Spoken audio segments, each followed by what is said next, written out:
Hello everyone. আজকে আমার একটা বিকালে ব্রাইড সাজানো আছে।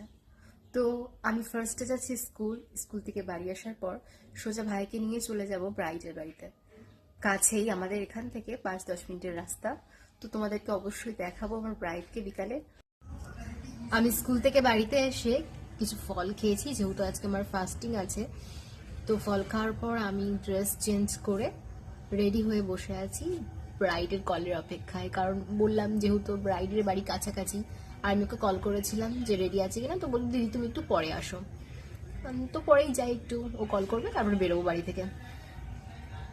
তারপরে ও আমাকে কল করে 5টার সময়।